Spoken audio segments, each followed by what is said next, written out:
Peace, peace, peace. Peace, love, and light to all American Aborigines. It's your brother, Aboriginal Power.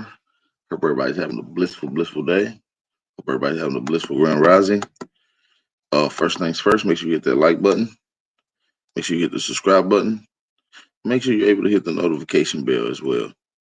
If you're new to the channel, hit the subscribe button. Like I said, the notification bell. And don't forget to hit the like button. We'll be right back in just a second.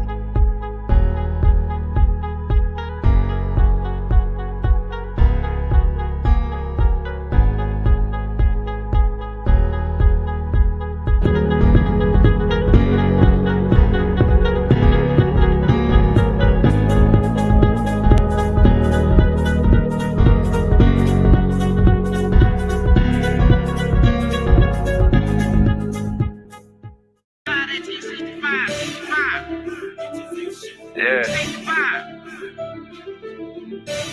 Hey man, all I'm saying is, nigga, you always got something to say. It's like you don't shut up. Placing on the track. A lot of niggas died 1865. Took a Michael flare, how I ain't gon' let it ride. Everybody hot and black was never on your side. They do maps to tell your apps where you sleep at night. They put that white man on. Got you begging them for answers like that white man know. Had you swearing you was African, that's that white man home. Had you proud to be a savage, that's that white man's zone. And I ain't talking shit, this my definition. If being savage was our nation, y'all be non-existent. We done took your ass out when we was in them kitchens. Instead of showing you how to live and how to maintain business. White supremacy fake. Only way that shit real is if you do what they say. We the guards of the gate. So when they say they fear God, now you know what they made. Shoot some, move some, shoot some, move some. Put us in the same room, it gon' go down. Hit a nigga with that boom, he gon' go down. Shoot some, move some, shoot some, move some. Put us in the same room, it gon' go down. Hit a nigga with that boom, he gon' go down. Every day my niggas dying, they don't know the truth. How the hell you close to God, we don't know it's you.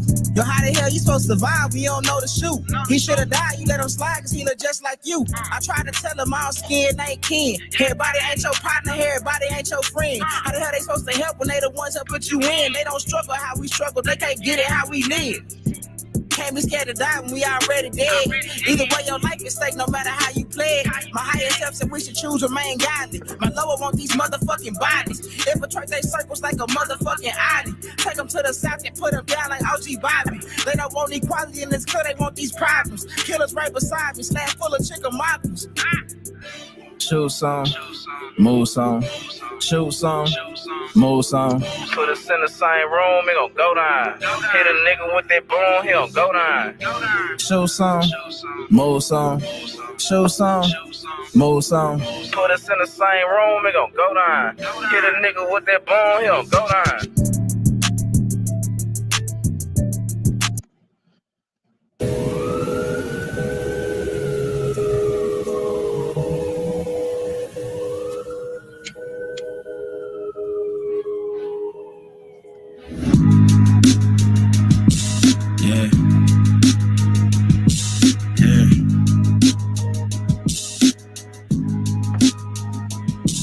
Yeah, rhyme so dope, my eyes low.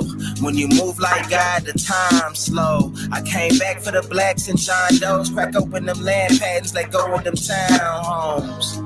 What's a native to a native? Eat $5 dough if he not melanated. Pale faces got you waiting on a savior. Sending prayers up, he texting back on vacation.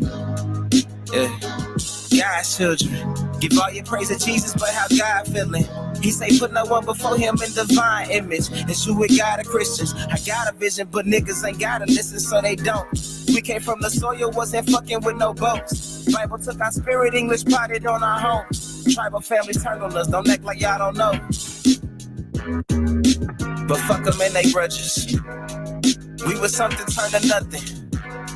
And now we nothing's turned to something. Reincarnation of ancients, fresh up out the oven. This the message to the black man. This the message to the black man. This the message to the black man.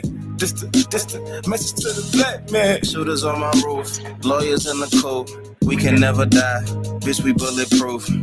This the message to the black man. This the message to the black man. You wasn't slaves, you was prisoners of war. You stop wasting your time, these other bitches ain't important. You ain't meditating, you ain't mating with the sauce. Like what the fuck's a noodle if you ain't painted with the sauce? I find it hard to trust the pastor who rather side with the master, who preaching we should submit while getting murdered and captured. About how we should wait on God, it's never our vernacular. They get paid and praised by the dollar long as they keeping us stagnant. And niggas think they woke, huh? Like you can change a whole world through a vote, huh? Like slave masters willing to let their slave go, huh? That slave master was probably your kinfolk, huh? History in reverse, a black king strategy. When blacks were your majesty, they always hide your pyramids but point to where the castles be. Aristocracies with your last name patented accurately. Yeah. And I ain't even tell half the shit. Like, I ain't even tell a quarter of the shit. I'm just getting started. Y'all niggas ready? Alrighty. Peace, love, and light to everybody out there. Make sure y'all hit the like button. All right. Make sure y'all hit the like button. I do got a build I want to get into. Hey, for those that don't know who that brother was that was rapping, that is my brother Trey Ali. Make sure y'all go type in YouTube Trey Ali. That particular song that you just heard was Black Codes. The song before that is Chickamauga, the Rise of the Chickamauga, 1865. It's actually a good ass book. You should be able to check it out. We're gonna get straight into the audio, man. I don't want to waste your time. No fault.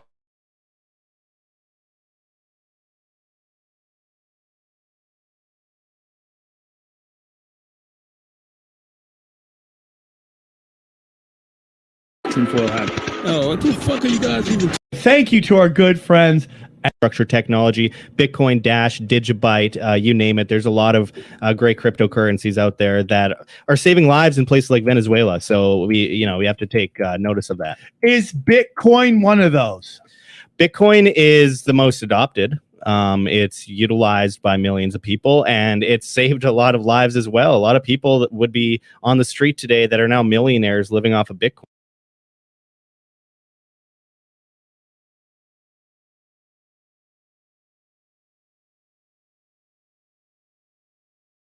Hey, let me know if y'all can hear this shit loud and clear. That's why I want to make sure before I even get started. Can y'all hear everything loud and clear?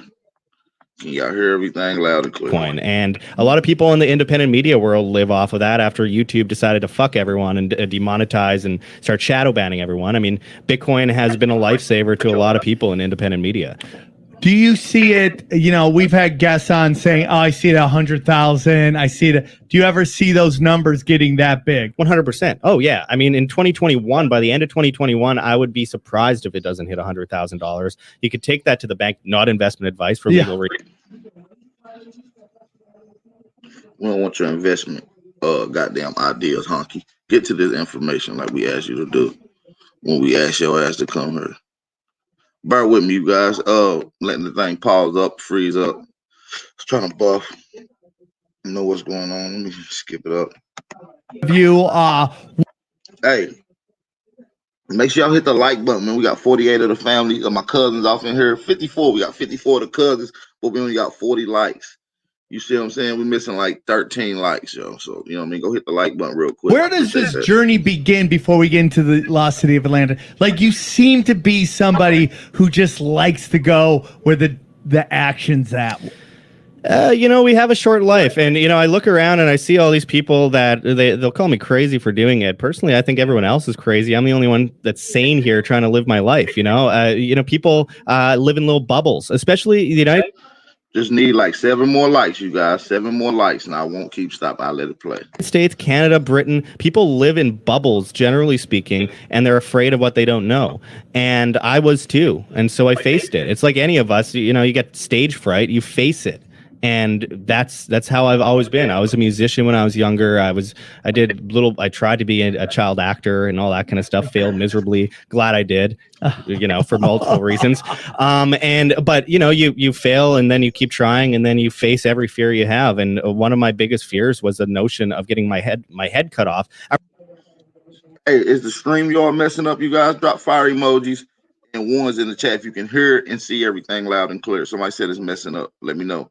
What's going on? I remember when I was a kid, I found some I saw some website, and there's all these fucking horrible videos on these websites back in like 2003 and stuff like that, where it's just terrorists cutting people's heads off. Like Ryan.com? It was this thing called Ogrish. It's been fire show last night. Fire show. Enjoyed it. I like building with you guys. I don't really get to come over and bang out and hang out with the matriarchs, but it was dope last night. Gone for like 15 I remember years. that, dude. That disturbed the hell out of me. Yeah, it gave me a bit of shell shock. I'm like 9 years old, and I come across that. I'm like, what the fuck? But it scared the hell out of me. I never wanted to go anywhere. I'm like, I'm going to get kidnapped. I'm going to get beheaded, all that kind of stuff. So I booked a trip to the Sahara Desert in an Al-Qaeda red zone to hitchhike. Who's like, I'm afraid of Somalian pirates. Let's go hang out with them. I have a few friends that hung out with some Somalian pirates. Dude, I hate crocodiles. I ain't going to go pet one. No, well, okay. There's a certain level of being reasonable and responsible. I'm just I'm afraid of three things. I mean, petrified. I'm not going to say what the third one is, but the first one is alligators, and the second one is alligators, crocodiles, and sharks. Like, I don't want to ever. I don't know how Steve-O put a hook in his mouth and jumped in the water with them. Like, I would be like, fuck your show. Get me the shore. I never want to see any of you guys again. But you seem to want to go there. Well, I would not be messing around if you're actually serious. So let me ask you something. Did you do anything like this before? No. So I've spent time in some dangerous places in Mexico and stuff. I grew up in a rather dangerous city in Canada, and talk to me about the bad streets of Canada. Oh, well, you'd be surprised. Winnipeg, Canada is the most dangerous city in Canada. I mean, dude, let me tell you something. If people don't think I call it ghetto country, and I love Canada. It's very nice. But Maurice Williams, absolutely. Shoot your question. If I can't answer, I'm pretty sure one of the brothers and sisters in the chat will. But yeah, ask your question, brother, anytime. There are definitely hood farmers, dude. They're like tweaker, fucking tractor what else driving, is there to do, dude? Gun loving, drunk, drinking and fighting dudes, man. And so, I mean, there's some shady areas in some white parts of course, the notion that it's only black or Mexican areas just, ridiculous, dude. There's very few black or Mexican areas in Canada. Well, yeah, the blacks in Canada are called the Toronto Raptors. That's what they're called. That was an old joke. That's some racist shit I've ever heard. That was funny. I'm sorry. That was a funny racist joke. Thank you. Work that in. But I have been there. But you've traveled the world, man, and we'll get into Atlantis. But you've traveled the world. Like, what I've learned is, man, when I've been all over the world, what I've learned are people, and they're good people, and the base is open. Then they said the only blacks in Canada is the Toronto Raptors. And it's ironic he named a basketball sport that is indigenous to Americas.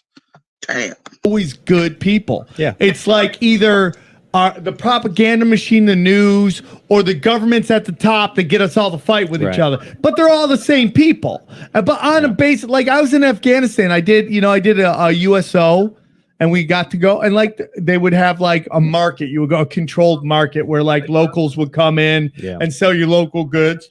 And they were all the nicest people. Maurice, if you look up Alexander Pushkin, one of my moderators, put that in the chat for the brother Maurice Williams. Alexander Pushkin, go type him. Type Alexander Pushkin in the German language. It'll tell you, go into acute details of how he created the German language. People everywhere I went around the world, they're all the nicest people. People are people. Yeah, anywhere you go, you'll find a couple assholes here and there. But I mean, at the end of the day, everywhere you go, people are the same. They want to feed their family. They want to make enough money to live on. They want to eat. They want to stay somewhat comfortable in their life. And I find the same anywhere you go. And I've felt a lot safer, I'll have to admit, going hitchhiking across the Sahara than I would going from LA to Vegas. I mean, 100%. But with that said, I mean, yeah, the number one thing I have to deal with when I travel, the worst thing I have to deal with. Let me skip it up a little bit. Let's get to the nitty gritties. Let's get to the nitty gritty. If you go to Paris, if you go to London, if you go to any of the financial centers, they know something. I've talked with some Masons that are really high up before that have alluded to the fact that they know a lot of stuff that they're obsessed with and they talk about all the time regarding ancient Egypt. The Romans were obsessed. The Greeks were obsessed. Everyone tried to mimic the Egyptians. And interestingly enough, the Egyptians told all... The Egyptians, when they When they saying ancient Egyptian, where's ancient where's ancient Egypt at? Sorry, y'all. This is the Wake and Bake Show. Got a wood with some live resin in it, and this shit is extra strong. You guys, I apologize. All of these civilizations that they got their knowledge from this early. We got 82 of my cousins off in the chat. Shout out to my 82 cousins. Peace, cousins. Peace and love. High vibes. Hey, I appreciate that each and every one of you guys hit the like button. I appreciate that. Epoch. And so we could call it Atlantis. Obviously, Atlantis is the most well-known word for it, but it's a Greek word. But we could say the same thing about Atlan, the origin land of the Aztecs on the other side of the world, or Atlantico, the origin land of the Basque people in Spain, or Atlanticum, which is on the ancient Ptolemy maps in Mauritania, right where the reshot structure is, which I was the first person to expose. No one actually even knew about that. I put out a video a while back ago on that. You go to the Vatican, there's messages everywhere at the Vatican. It's one of the creepiest places I've ever been. You walk around the Vatican and all you see are Egyptian obelisks, Egyptian monuments that, you know, most Christians would consider satanic, but you go there and it's everywhere you look. Yeah. And that's some shady shit, dude. But this is what's interesting, though. Atlantis is one word for it. If you go to Egypt and you look at the Edfu building text, the Edfu building text talks about a circular city. And this circular city has concentric rings, and it was reduced in a day and night of whatever they call misfortune to reeds and mud below the water. And the civilization, the 7 sages, moved from this land out to the Nile to repopulate civilization after the flood. After the flood, they taught Thoth, the wisdom god in Egypt, all they knew, and he brought all the information from the ancient civilization to the new one, and they built all these amazing things in Egypt. And I think that's amazing. I mean, you look at that, every civilization in the world has a great flood story. Over 600 stories, and out of those, over 400 have been analyzed. And over 80% of all those stories had no connection to each other all around the world in a time when we weren't supposed to be able to connect with each other. We weren't supposed to be able to reach each other. There's this helping hand, and I call it a helping hand. I get that from Graham Hancock, because what I find interesting about the helping hand is if you ever play a game of telephone, you tell someone a word and then No, we never played telephone. 20 people down, it's a little bit different. Yeah. A little usually much different. Yeah. But there's always variations of the truth in the lie. And what I find interesting is you can play that game historically. This is a historic game of telephone. So you go through history, and all of them have the same kind of story with slight variations. Noah's Ark, Epics of Gilgamesh, the Egyptian origin story, Atlantis for the Greeks, the Great Flood. The Hopi Indians talk about it. Aztecs, Incas, Mayans, Olmecs. All these civilizations talk about the exact same thing. They have the exact same symbology, and we're supposed to believe that that's a coincidence. And I find that fucking absurd. The more I look into it, the more I realize that without a doubt, we know this. Hey, can y'all hear loud and clear? Drop the fire emojis. Scientifically now, a massive cataclysm hit around the Younger Dryas period that wiped out most of the Earth. Yes. An asteroid hit around Greenland at the Hiawatha crater, and it caused waters to rise dramatically high, wipe out everything in the world. Yes. And so you have Noah landing on Mount Ararat in modern-day Turkey, and right next to it you find Göbekli Tepe, these creepy, demonic-looking underground cities called Derinkuyu, which I've also explored in the Middle East. What are these underground? Oh, man. So if anyone looks up Derinkuyu, your mind is going to be blown. Deren. Kuyu. Dude, you're good. You should be on the show and just for the name, saying everybody's last name. Yeah. Dude, you're killing it. But one of the most amazing things about this place is that I crawled through the city. We're talking 18 stories, about 20,000 people could fit in it. No one knows how old it is, but the chisel marks at the top show that it could be as far back as 12,000 years old, to a time when people weren't even able to farm. They weren't even able to get together as a community and get food. I mean, it's crazy that we're expected to believe that they were able to do this unless civilization was more advanced. And this underground city is massive, and it's connected to almost 250 other underground cities from the top of Turkey by the Black Sea all the way through into Syria. And it's amazing. And Mesopotamia area, huh? Exactly, right in between the Tigris and Euphrates, right where Noah's Ark was. And so I climbed through these underground tunnels. Some of them are 2 feet high, so I'm crawling on my chest and digging my way through there. So they were little people. Well, that's a crazy thing. You go through these tunnels. It reminds me of the Nephilim. You go through these tunnels, and it's zigzagging, and suddenly it enters into this room where the ceiling is like 6 stories high, massive archways, and the stairs are each like 2.5 feet high. Wow. And it's like, so you go from what looks like tiny, little people fitting through there to this room where it looks like giants were living. It's insane, and it doesn't make any sense at all. And it's just pushed to the side by the mainstream archaeological community. And it's right by Göbekli Tepe, the most important ancient site in the world. Why is that the most important ancient site in the world? Well, we're told. And you heard me and D-Red talking about it yesterday. Me and D-Red was going in on Göbekli Tepe. And it has unique from most civilizations. And I'm gonna do a whole nother build on Göbekli Tepe sometime in the future. Hey, we got 106 people, 106 of my cousins off in the chat. We only got 78 likes, y'all. We lacking like 42 likes. Can we get a few extra likes in the building, you guys?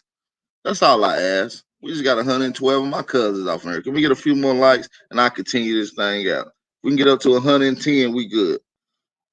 And I'll continue. Told that civilization started around 3000 BC. And, they said the city of Troy was a myth, Homer's Troy. Then they recently found it. And then they found out it's actually much older, goes back about 4000 BC. And this is a huge city. So y'all ain't going to hit the like button? All right. Fuck it, I'm just let it play out. Man. They were told that, ancient Egypt around 3000 BC, Stonehenge around 3000 BC, all these places, they refuse to push it any further back. They're like, well, it doesn't make sense for it to be before that, so we'll just conveniently put 3000 BC. Let me ask you something, dude. What we're talking about is conspiracy here. There is a conspiracy to basically control the knowledge of how long we've been here and maybe where we come from. Yeah. And you've mentioned Freemasons before. Why are they doing this? Why do you think they're, and what are they covering? If you want to get real macro, I'll tell you, because we got all day, all right, brother. So I have a belief that human beings are actually, I don't really give a fuck about this honky belief. I'm sorry, y'all. We're going to skip this thing up. A perfect description of what's in the next room, a room in a hospital that they've never been in. Graham Hancock talks about this in his book, Magicians of the Gods, where he goes into dying and coming back to life outside of his body and then coming back to life. And that's what made him a spiritual person, as he was an atheist until he saw that. And a lot of people say that's your mind playing tricks on you, but there's too many similarities between people's experiences when they die for it to be anything, for it to be a coincidence. I don't buy that, but I do want to, going back to you talking about 2 inches behind the pineal gland. What were you trying to get at that point? That what do you think that represents? Well, I think that it represents us. We see the ancient civilizations, Egyptians, Sumerians, the Aztecs, Incas, Mayans, Olmecs, all these civilizations talking about the pineal gland. I mean, a lot of people claim that Osiris, the Egyptian god, who was a couple down from Ra, the original god in Egypt, that he saw, or his hat, his crown is actually the shape of a pineal gland. If you go around the world, anywhere you go in big religious centers, you'll find giant pine cones. You'll see statues of guys holding a little bag and then it's installing a pine cone in what they call the tree of life. There's bird creatures, there's ibis creatures, there's all sorts of different beings that seem to have this same similarity. Pine cones at the Vatican, there's the biggest pine cone statue in the world is right there at the Vatican. Unbelievable. Right next to the Egyptian exhibit, by the way. And it is the weirdest looking thing I've ever seen. Not because it's just a pine cone, but at the bottom you have 2 lions that tells a story of a cataclysm. And then inside the building you have, and it's very strange. I did a video on the Vatican where I kind of piece this together. It's very out of place. There's a Greek exhibit at the Vatican and there's an Egyptian one. What's weird was that they overlapped in one spot and then they continued to show Egyptian stuff. So they show in one area Thoth, the wisdom god that carried on the information of the flood that wiped out civilization. And it is the weirdest looking thing I've ever seen. Not because it's just a pine cone, but at the bottom you have two lions that tells a story of a cataclysm. And then inside the building you have, and it's very strange. I did a video on the Vatican where I kind of piece this together. It's very out of place. There's a Greek exhibit at the Vatican and there's an Egyptian one. What's weird was that they overlapped in one spot and then they continued to show Egyptian stuff. So they show in one area Thoth, the wisdom god that carried on the information of the flood that wiped out civilization on both sides. And then in the middle, you have Zeus. Zeus was the one wiped out Atlantis. The connection is very interesting. You have the great flood. You have Zeus, you have Thoth. Both these gods tell the same story in a different civilization, and they don't note anything in the Vatican about this. They just put these statues together, and it's almost like they're mocking us. They're like, we know something. We're putting it in broad daylight for everyone to see, but you guys have no idea what's going on. Yeah, slaves. I agree, dude. I believe in it. Do you have any thoughts on Anunnaki and where that fits in everything? Are you an Anunnaki guy? Because well, I mean, there's many different words for it. I'm not sure 100% about Anunnaki. I felt like it when I was in Kuyu in that underground city. I felt like I was in giant man amongst tiny people. I felt like there was some kind of underground civilization that was not human when I was there. They call it the Nephilim too. There's a lot of different words for it. I'm not sure what I think about that entirely because I've found no physical evidence, but I know that there's a lot of physical evidence that's been covered up by the Vatican, by the Smithsonian, by multiple museums around the world, the Louvre in Paris. I mean, the amount of information that's hidden from us right now is ridiculous. The inventory stela from Egypt, which talks about how these Egyptian gods, Isis, found the Sphinx already in place when she came there and built around it, and that it was already existing from a previous civilization, aka Atlantis. That was right there, and they called it myth, but a stela right next to it with another story that was slightly different. They said that was fact because they pick what's fact and they pick what's fiction, and then they tell everyone it and repeat after me. Simon says everyone, endorses their stupor and reveres their chains. And people think it's impossible to control the information. It is not, man. When you have a group at the top that's been in control for a very long time, and they control all the money and therefore bought all the means in which to spread the information. Right. I mean, like, the Catholic Church is probably one of the most brilliant things ever, because it's like, let's not send armies everywhere. Let's just franchise. We'll franchise all over the place. We'll control these people. A lot of these people are put in positions of power because they have been blackmailed into doing what they're told.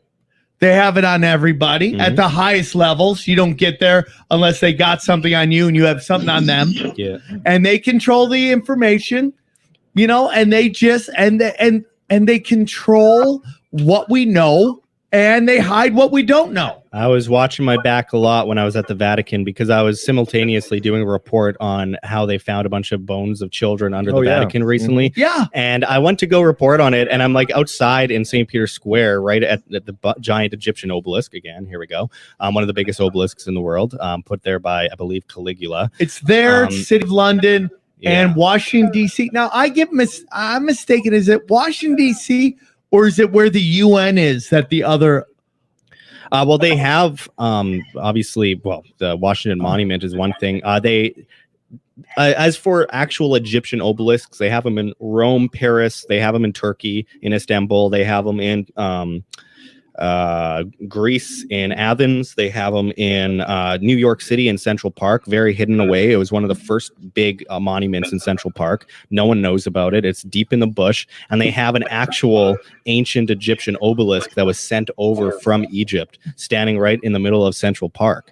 And no one ever talks about it. They have it in the City of London as well, and obviously the Vatican. But anywhere you go in the world, if you have these Freemasonic temples that we call government buildings, everywhere you go, you'll find these obelisks. I grew up in Winnipeg, Canada.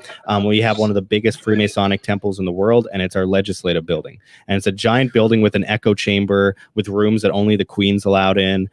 Creepy Queen Elizabeth? Stuff. Yeah, you got the 5-point stars in there. You got and Medusa above the stairs, 13 steps, 13 steps, 13 steps, all the way up in Oh the grand my hall. God. And you have this obelisk statue out in the front of the building. One says past and it says peace. The next one says present and it says United Nations, and the third one says future and it says Queen Elizabeth or the Queen's crest on the top of it. And no one has ever explained what that means, but it's really strange. Alex Jones went into it like 10 years ago and made it kind of famous, but it is a weird thing that no one ever talks about. What?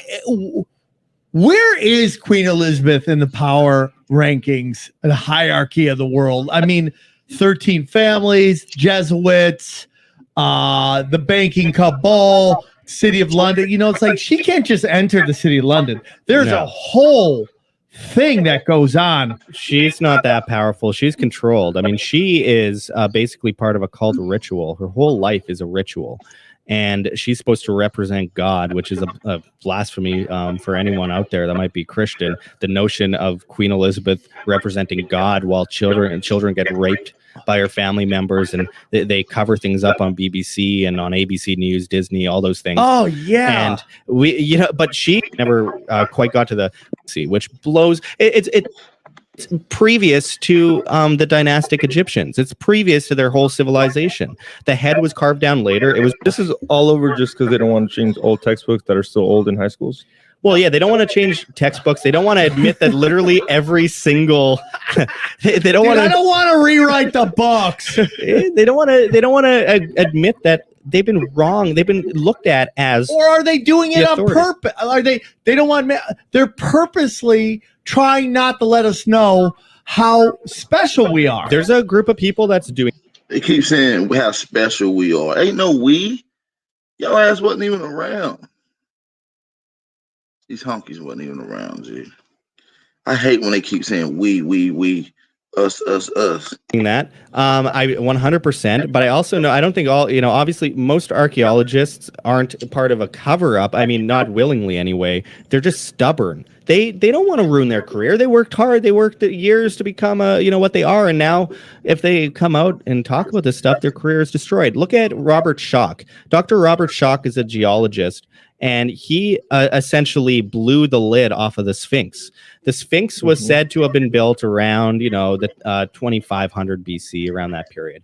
But he found with water erosion around the enclosure that this site was more than likely built as between 12,000 BC and 6,000 BC, which blows. It's previous to the dynastic Egyptians. It's previous to their whole civilization.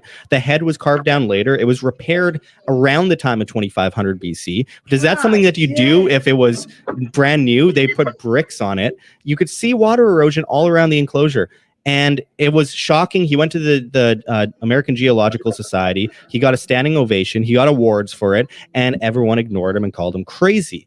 And yet he was basically any geologist that you show those formations to will say that it's water erosion. Water erosion is bulbous. It looks like the rock is dripping downward as a sediment that's weaker falls out as water runs over it through thousands of years. Wind erosion is straight lines. It blows out certain layers of the rock that's weaker with wind. But those are straight lines. We see at the Sphinx bulbous formations that prove 100% that it was rained on. But wait a second. It's in the Sahara Desert. It's on the edge of the Sahara Desert in Egypt. I mean, how does that happen? They haven't had major rainfall since 6,000 BC. And before someone asks, no, if the Nile flooded the Sphinx, it would not cause that kind of formation because it would be underwater. The formations we see on the Sphinx are from rain going down it and eating away at the sediment over thousands of years. What we know about the Sphinx is that there are so many renovations on it. The Romans renovated it. And the best, most preserved part of the body, though it's missing its nose, is the head. But the head was the only thing sticking out of the sand for about 90% of its existence, because it takes a few years for sand to cover it up to the neck if it isn't maintained on a daily basis. So it was covered up to the neck for thousands of years. And we're told to believe that this water erosion happened under the sand over thousands of years of no rain. It makes no sense. So that is what blew the lid off of it. He came out about that, and then almost directly after he came out about that, they found Göbekli Tepe, and it just confirmed everything he was talking about. In 2008, they finally admitted that the Younger Dryas happened. There was a great flood around 12,000 BC. Around the time of the Younger Dryas. Science is confirming it. Ancient civilizations confirm it. And then you have no choice but bringing that back to Atlantis. You have Atlantis, Noah's Ark, Gilgamesh. How many stories can we possibly have before people say, there's more evidence of this than the claims made by the academics for the last 200 years? What are we missing? And you're not allowed to go looking for what we're missing, which is what I do. You know, it's very interesting because you see it in comedy right now where it's like nobody wants to rock the boat. And with the internet, that's kind of allowed people to a little more freedom, right? You know, it's like me. I'm just like lighting up people and nothing's happening to me because I have a pirate ship and I have, you know, 2 guys on a pirate ship with me and it's pretty wonderful. Well, what happened to Ari? I mean, technically, Ari had may or may not, depending on who you talk to, had a Netflix special taken away, right? It's a terrible joke, but he has every right to tell it. Thank you, dude. Yeah, well, absolutely. The problem is that, you know, everybody throws out the rule of law when it's something that affects you, right? You know, I mean, this is the second time in a year that a podcast, and it's one particular podcast, Punch Drunk, has been affected by somebody saying something involving somebody who's passed away. And that people dub that the worst joke ever told in the history of time. And they want to scorch the earth. Now, I will tell you, the joke didn't land. People go, there wasn't anything funny about it. I go, well, you don't know the joke. I don't think it's a good joke. I mean, like, death is very, like, I mean, it's very sad. You know, I will take Ari's word on it that he did not know that the daughter was on there. Right. Ari's joke is that, you know, whenever somebody passes, there is a almost overreaction of Paul Bunyan type extremes of what the greatness these people did. And you know, we could discuss Kobe. We see that all the time in elementary schools these days. I have a young sister, and I mean, that Juice World guy dies. No one knows who this guy is. He dies. Everyone's like, RIP Juice World, and everyone's just hashtag RIP Juice World. I'm like, who is this guy? He has like tattoos on his face and shit. I mean, like, who? You hear that racist shit? Did y'all hear that racist shit? I just don't know if y'all peeped that. I'm gonna run that shit back. We discuss Kobe. We see that all the time in elementary schools these days. I have a young sister, and I mean, that Juice World guy dies. No one knows who this guy is. He dies. Everyone's like, RIP Juice World, and everyone's just hashtag RIP Juice World. I'm like, who is this guy? He has like tattoos on his face and shit. I mean, like, who is this guy? That's what Ari does. He reacts the other way. He just, and you know, when you're an edgelord, that's what you do. Now, I will defend his right to do that joke 100%. To the end of days. It's not a great joke, but it's like, that's the joke. You know, we don't, like, it's like the ACLU. We can say whoever supports ACLU, whatever their function is defend the rule of law, which is, you know, you get legal counsel, regardless of how hideous your crime is. Because you think this crime is hideous, it's just a matter of time before someone you love does a crime and they're calling for their head. You're like, no, they deserve legal process. See, you can't pick and choose. But Ari did that with people he loved too. Yeah. He did it with everybody. If you died and he knew you and you were famous on Twitter, he was gonna let you know. He did it with Ralphie May. He loved Ralphie May. It's just his thing. If you don't like it, his fans love it. Yeah. Look, I mean, for his fans. If I give everyone permission to make the worst fucking jokes in the world when I die, because you know what's worse than laughing at someone after they die is crying and being sad. We have a short life. You know, we should remember people with happiness, and you know, we should remember people with a laugh every now and then. I don't want to go to my own funeral and see everyone crying and falling over crying and stuff. I understand why it happens. I mean, I've lost people in my life, obviously. We all have. Yeah, dude, we just lost our friend Brody. A year ago, we were just like destroyed. And it's just, You know, and it sucks because I gotta be one of the guys like Luis Gomez, me, and a couple who have to be the bad guy and go, okay, everybody calm down. Yeah. We have to defend comedians that nobody else wants to defend because they're so worried. And as an actor, I understand it. I mean, people are gonna go crazy, but you know, an actor has to get so many green lights to get a gig. It just takes one person going, fuck that guy because I didn't like that joke. Dude. I don't want your gigs. So I got this partnership. I'm going to go defend comedy. Even jokes I don't like, I defend. But I want to get back to Atlantis. Yeah. You know, Atlantis is very interesting. Is that the oldest? All right, so listen, this is when I'm gonna start doing some commentary. I just want to let you hear these weird ass people and how that racist they are. And these are the conversations that they have privately behind the scenes. These guys actually doing it open. You know, he pretty much said, who the fuck is the Juice WRLD? Who cares about this nigger with tattoos all over his face? Who knows him? Of civilization. Is there something that is predates? We think of Rome as the city of Rome and an empire. Rome was based, obviously, the city of Rome, and then later on Constantinople became the capital of the Roman Empire. But the Roman Empire was a huge empire that spread out through multiple countries today, all the way down through Africa as well. And it was absolutely an insanely large civilization. And that's what I find interesting is that I think the same about Atlantis. Atlantis was a city, sure, but it was a main city within an empire. That empire, you don't have to call it Atlantis. You can call it the homeland of the primeval ones, as the Egyptians called it. In the primeval ones? The primeval ones, yeah. What does that mean? Primordial, primeval, the first people, the epoch, the people that basically spread the information to them. We see that at the Edfu building text in Egypt, which I'll give them this. They were carved out after Plato spoke of Atlantis. However, the city that they describe is the exact same thing as Atlantis, the exact same circular structure. And earlier writings by the ancient Egyptians before Plato talked about an island that the civilization once came from, the snake people.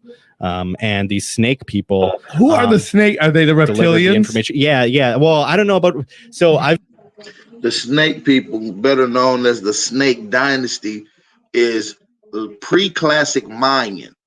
You can find the Snake Dynasty in El Mirador. For those that don't know, type in your computer right now. Type in El Mirador, Guatemala, Snake Dynasty or Snake Kingdom, and it'll simply refer to it as that. As a matter of fact, you find one of the largest pyramids created on the planet during the Snake period or the Snake Dynasty. They call it La Danta. You also have a pyramid there with different chambers that they found the bones of one of the queens. They called it Dark-Hearted Jaguar Temple. That's another one that's found in the El Mirador Bison. So yeah, I just want to add that in. I've spent a lot of time. Talk to me, dude. So there's a lot of different ways you could talk about it. You could call it intergalactic or interdimensional space demons. I mean, that's what Alex Jones calls it. I think it's possible. I think that there are people that can come from other dimensions. I don't think of them as aliens, like they live on another planet, like ancient aliens and stuff like that. I think of them as more of an energy force or a consciousness or a knowledge. I don't know. I mean, I'm looking at things like I've spent a lot of time with David Icke. I've interviewed him. I've hung out with him in his hotel room for a couple hours talking about stuff. And while he does sound like the most batshit crazy person you'll ever talk to, I think he's onto something with the reptilian thing. I just wouldn't call it reptilians. I think reptilians. What would you call them? Snake people? Well, I wouldn't call them any of that. I mean, I honestly don't know what to call them, but I know snake or reptile people gives it a bad look. I think people just think, Justin Bieber is shape-shifting on YouTube. Check out this video. And I'm like, no, that just discredits us. There's a serious level of information that backs up the idea of some kind of other being that is in one way or another manipulating the people on Earth and perhaps enslaving the people on Earth even. There's Gnostic scriptures that talk about how the Garden of Eden was actually a slave plantation in which people essentially lived on the slave plantation and were enforced by Satan was God, and God was what they now call Satan, and they switched it in our minds so that we worship the. Yeah, I'm not sure. What's up is really down. You don't believe that? I'm not sure. I'm saying that it's an interesting theory, and I look into it. I'm very cautious about all that kind of stuff because I mean, think about it. If Lucifer is the devil and Lucifer is light, they say Lucifer means light, then the opposite of that will be darkness. That means God would be darkness, because in the beginning it was only God, and then he said let there be light. So you just got to get into what the Bible's literally saying. Some people got their own perspective out of it, but they're not looking at it for what it says.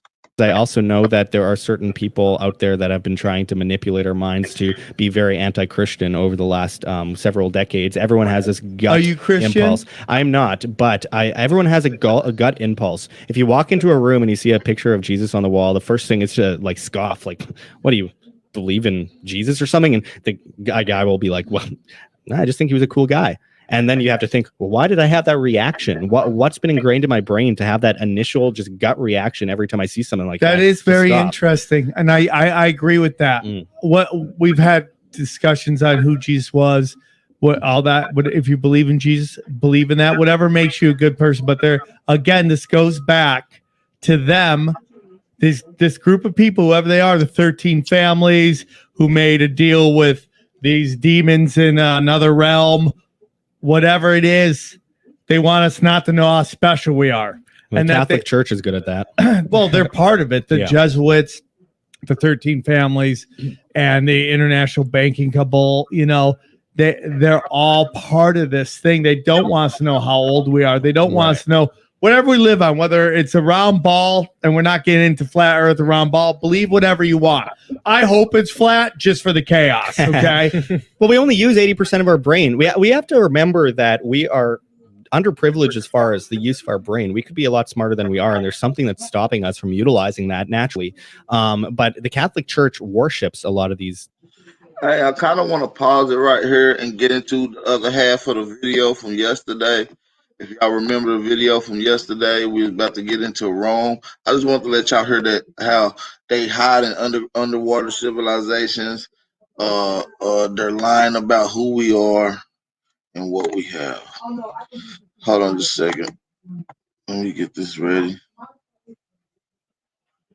All right, let me screen share. Hey, make sure you hit that like button, man. We got 54 of the cousins off in here. Shout out to my cousins.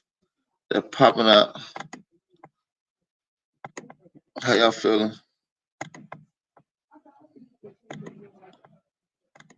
Tinfoil hat. Oh, what the fuck are you guys even talking about? And charters and tribes that they met. The communists now, they're using like their communist cap. Magical place, pseudo magical, because it's places you have people that have moved back and forth in the. So now you're getting in to what I've been saying for the longest time, that we are seeing books introduced into religions that take these religions in completely different direction. Not completely different, but okay, if a religion is going this way, these books turn them that way. And now they're going. I know that Alberto Rivera is, some people don't trust him. I regardless of what you think, he's the priest who got murdered, who's, the Jesuits say isn't a priest, after he was saying that the Jesuits had all of this information that were, they manipulated history. So basically, the Quran had been manipulated in the, and we haven't even done the flamenco thing yet, which is the craziest part. So let's almost get there. Hold on. Let's start with one more word. Beeldenstorm. You guys know Beeldenstorm? No, what is that? Okay, so Beeldenstorm was the first cancel culture. This is where the Dutch and the German, whatever at the time was Spain, because it wasn't controlled by their own people, but they had an 80-year war, and they just, who remembers anything after an 80-year war? But because, turban in tulip, it's the Arabic root word, and the Dutch, they had tons of windmills like in Cordoba, and so they really were a very Arabic place. So when Spain went anti-Arabic and started getting into this inquisitional period, there was a lot of rioting, and the mosques, they started in, cathedrals and mosques are often back and forth, the same building. It's a nice building in town. You just, switch the flags. They would rob all of the stuff in them. They took all of the gold icons and everything else. Big point of the Muslim religion is this no iconoclasm by just getting rid of the symbols so that people can't even rip them off. And the faces they're not there to change, because you just shoot the faces off the walls, and then the people, they can just adapt to the new sacred geometrical spaces. So the building storm is, I posted something about this the other day, and without any context, someone saw this and said, it sounds like you're saying that everyone in cancel culture are the Nazis. Basically all I did was post this was a historical thing, and they took it to mean that I was saying something about Dr. Seuss or something. So they were accusing you of accusing cancel culture people being Nazis. Yeah, and you know what I'm doing? I am accusing cancel culture people of being Nazis. It is officially on the record. Johnny marked down that time. Sam Tripoli, it's in the books, accuses cancel culture people of being a fucking power bottom Nazis. There you go. But it even goes back further to pitchfork rioting mobs. It's like they've always been like this. There's not a lot of progress that's been made doing the same thing. So this is a true story. I was going to tell on Broken Simp. I'll tell a little bit here. I was on a plane yesterday, and I just saw somebody with 2 masks on. I go, oh my God, they're wearing 2 masks. And behind me, the seat behind me, the woman is, yeah, because it works. I go, how do they breathe? They go, they can. I go, no, they can't. Yeah, they can. And I go, and then I whispered to Tino, I go, this is some retarded shit. Her boyfriend jumps in, maybe you shouldn't say that word. I go, what? He goes, he literally says this, there's children. I go, what? And are they retarded? Yeah, right. I flunked first grade. I am retarded. Okay, I can say my own word. You can't take my word from me. All right, but the truth of the matter is, it's like you can't.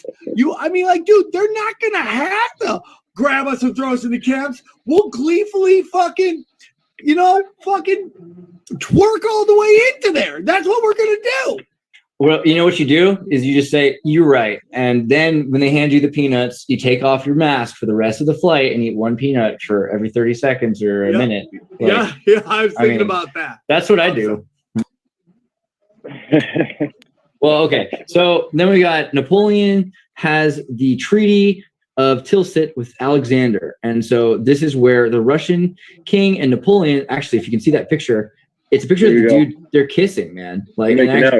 Almost every picture I've ever found of this is them making out. There's a couple where they're just like head cheek to cheek, like holding each other. But it's like, it's a pretty weird vibe. I don't know. It's not a bad vibe. It's just, it is what it is. It'd be a really interesting movie, right? Like if there's this kind of homo romp, erotic, like that cowboy movie, but it's about Napoleon and Alexander. I'd at least want to see it, Dude, Richard Pryor banged Marlon Brando. Anything's possible. That's a good way to look at it. Man, Richard Pryor also said he's sucking dick and he a crackhead. So he literally said that himself. He sucked dick and he smoked crack. Just go read Richard Pryor's biography book. Life. When you hear that story, you're like, okay, boom, there are no rules.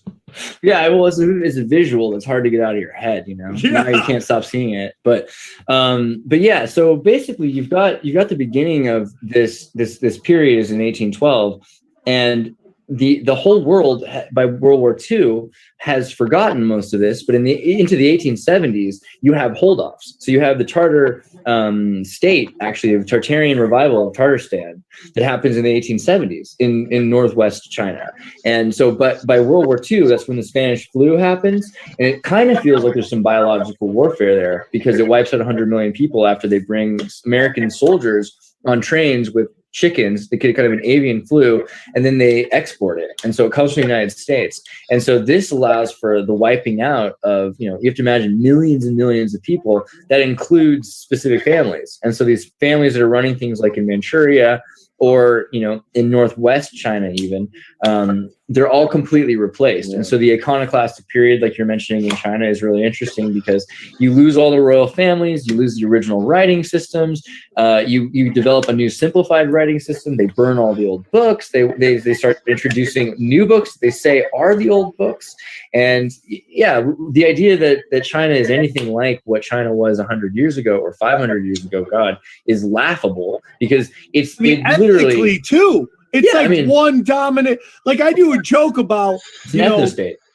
Wasn't it's before. Literally one ethnic group. You know what it was before? 310 ethnic groups so far that I've really gotten deep into in China. There's about 52 languages left in China that are spoken by 1,000 people each. 52 out of the 310. And you know how many they're going to be in about 100 years? One. Because those are all gone. Most of those people, they barely keep that, for the same reason the Germans were going to keep a Holocaust. You know why? Because they wanted a museum. So it's scary over there for that reason. Like, we want to keep culture alive. Louise, dude. Jeez Louise. It's Dark. dude. Yeah, it is dark. I mean, like, so much of everything is just manufactured, right? I mean, it's just like the coronavirus comes out of Wuhan, or that's what they want us to believe. It came out somewhere. The Resident Evil logo, that's pretty interesting. But I mean, let's be a little careful. We could always go deeper. I would say let's tread on things that are 100 years old or older for now, because I don't want to get in that much trouble on my first one. But let's look at China. Dude, I'm all about trouble.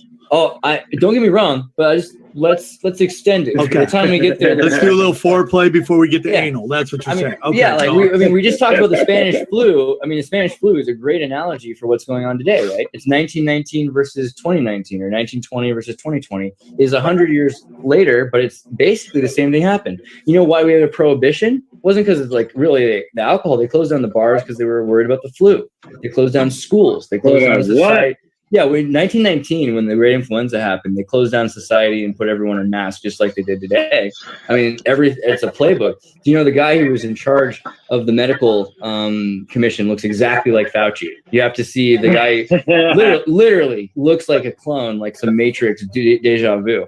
But there's some. So when I first got into a lot of this stuff, I was mainly just kind of interested in synchronicities, and I was like, well, history probably has the things that happen, kind of. Like, you always hear history rhymes or history repeats itself or whatever. But that's when we started finding out some of this stuff literally is the same event.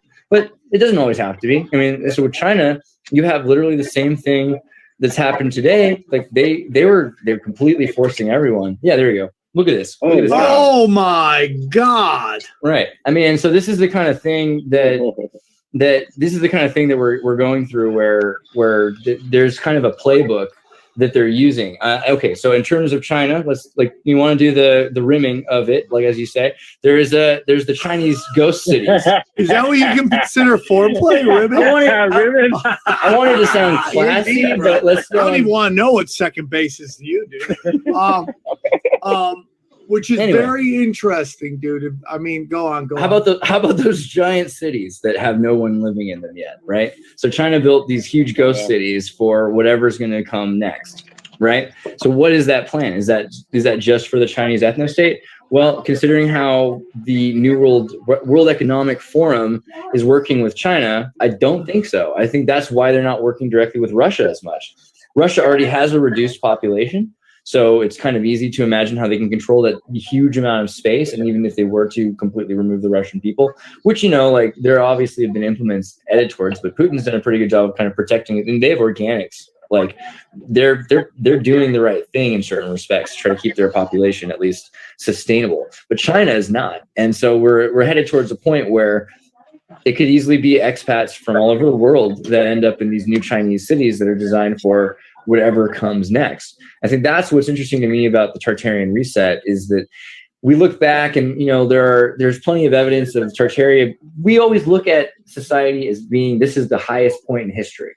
And that's a bad way to look at things. Often people had really great things going for them. I mean, even if you just look at what we believe to be true about Rome, Rome had aqueducts that were incredible, like in the fountains that were like the free water systems of Rome were incredible. And the Phoenicians doubly so with their uses of alloy. And the Berbers, by the way, you're talking about the word retarded, like, you know, the Tartarians, there's a bunch of things like tarnation and, you know, the derogatory uses of Tartaria, tar on your teeth and tar feathered and tar baby and all of these things. They legitimately do come from Tartaria and from disrespect and derogation of the country, because they wanted to bring it down and make it not seem like this elevated magical place with vegetable sheep, but actually a place that was just muddy and bad. In the old days, they didn't say retarded, they would say barbaric, you know, and barbaric just meant that you weren't part of Rome. But really, it had to do with the Berbers, who were probably the Thracians or the Tartars. You know, Berber, Tartar, you have the same sounds, TH and P, B and G, D, like often these get reused and recycled because they're just trying to put together these phonemes from Phoenicia. So basically, yeah, we're about to see this giant reset again. And what's crazy is when dude. Well, but what was crazy is we look back at what happened to Tartaria, Freemasons, you know, if you look at Morals and Dogma by Albert Pike, which is like the 33rd degree Freemason text that. Hey, the dude at the top left corner, I know y'all be watching his mannerisms and shit, the way he acts and his little weird twitches and shit. Listen, he told his story. He still got effects from cocaine and meth. He was heavily on drugs. Recently just got off. Yeah. He got a forever tweak. He got a tweak that's going to last probably forever. You're supposed to be killed if you have, you know. He mentions Tartaria 13 times. I mean, the idea and why they robbed it, because if they wanted to take it, because it was powerful, but they were nepotistic. They had their sons were in power instead of the meritocracy of foundlings that the Freemasons built. And the Freemasons really kind of become more powerful because the Jesuits were excommunicated. So for a period of time there, they needed some other group. And so, you know, there's a huge correlation between the Jesuits and the Freemasons for that reason. But yeah, when they hid the history, they hid a lot of the technology. We're seeing resurgences of that technology. We're seeing, you know, I think we talked last time about the Pantelegraph machine, which was the first fax machine in the 1800s. And it's just this machine that swings a pen forward and backward XYZ coordinates, and it's connected to electricity. And so the telegram could, you know, draw a picture like a woodcut, you know, and so you were sending woodcut fax images. You know, like in newspapers, like from Moscow to the Alamo, or from the Alamo to Moscow. I mean, it's crazy the kinds of technology that we had at that time. And so a lot of that stuff, giant diesel or alternate current motors and the things. I mean, just look at this picture right here. Just look at it. You got 4 different honkies on here, probably from 4 different ethnicities. This just shows you it's different styles and even looks and phenotypes within honkies, within peckerwoods, within pale skin. All of them got a different phenotype, a different look. These honkies. We hear about with Tesla, there's allusions to the fact that these things were just what they discovered from what had existed in either Lemuria or Tartaria or Atlantis. Do these families always survive this? Well, I suppose not, but these certain ones seem to be doing all right. You know, I mean, obviously you could wipe out and you could change order. There's a trapezoid below the triangle, right? So we're mostly part of this trapezoid. A trapezoid has a flat surface though, so you can only go so far up. You can't keep climbing, and maybe you fall. Yeah, they dress like us. A lot of people that's really around and interact and cross with us at some point simply mimic us in some point of way. And when you see Native Americans, you rarely see them mimic us in any way. That shows you we never crossed paths or connected with these people at any point. Fall off the top once you get to the top. So I think we see that the height of the middle class or whatever is considered the ultra elite that you're seeing are not the elite, like elite versions of occultist families that are the most secret. There probably are a few more things there, but yeah, I mean, you can easily imagine that some families have been reordered. I mean, look at the Arab state. Mohammed bin Salman is the. Hey, that video yesterday y'all played with dude in New Orleans, cussing at them honkies on his block. I love that video, Empress. Somebody gonna have to send that to me. The Sultan of the House of Saud, and yeah, I mean, we could go. That's a whole other thing. But they had 50 wives to the king, and so every generation switch which wife's son is the Sultan. Jesus. This whole thing is just fucking nuts. So do you believe that like the Roman Catholic Church is just Khazarians? I think that the families that run the Vatican are there are families, and they're specific families, and they've been in power for a very long time. They may have lost power for a while, but I think the question of what Khazarian princes really are, that comes into question, because this is why so many people talk about the Ashkenazi hypothesis, which is not fully dismissed, let alone proven, but it's definitely not dismissed. Is the connection there, 8th century conversion to Judaism. And so that connection. Do you think that's real or fake? I know you said there's no evidence either way, but what would be there is evidence either way. I mean, so there is evidence. So like, first off, you look at the fact that there are Jews that practice Judaism. I mean, that's a pretty good sign of there being a conversion. And then you look at genetics. Nigga, that ain't no sign, you dumb hawk. Look at him. Even the dude at the bottom, motherfucking left, like, man, hell nah. Let me go to sleep real quick. Think about what he's saying. That's some bullshit, nigga. These people stole that culture. They mimic traditions and customs from someone else and implement this and turned it into a religion. Genetics, and you're like, well, these people don't come from Palestine, but they do have this religious conversion. But then you also find that there are Ashkenazis all over the place. They're in Egypt. They're in all, so in terms of their travel, they clearly went places, and it was through the Khazarian trade network, which was, with Vikings. So why do lions from Africa exist on the shields of Scandinavians who believe that they're descendant from Solomon? Because they've been interacting with each other. But the problem isn't whether or not they are Jewish, because clearly they're following a mitzvah as a thing. But, Sephardic or Ashkenazi, what about the Beta Jews, the African Jews who, they live in Ethiopia, and they supposedly follow the mitzvahs better than anybody? It becomes more convoluted of whether or not you're Jewish, because it has nothing to do anymore with whether you're not from Palestine. And that's the question for a lot of people, because they want to know, do they have the right to occupy all of Palestine? And, well, I mean, that's where you're going to get in trouble for discussing it. But there definitely is evidence that the Ashkenazi from Khazaria, there definitely are, and that they weren't I don't know why Jewish 2,000 years ago. So at some point this happened in the 8th century. Well, that's right after the Umayyad Caliphate just defeats Tartaria. So to be converted and to have your people taken, there could very well be that there's a deep-seated generational plot to return to power. And that might be what some of these families in Russia have been doing. I mean, that's kind of what it looks like. Crazy, dude. Just crazy, man. Have you ever heard of the Passar family? I can't think of it. What is the Passar family? Basically, they're one of the... They're believed to be so powerful that they are basically... Nobody can hear them. Nobody can hear...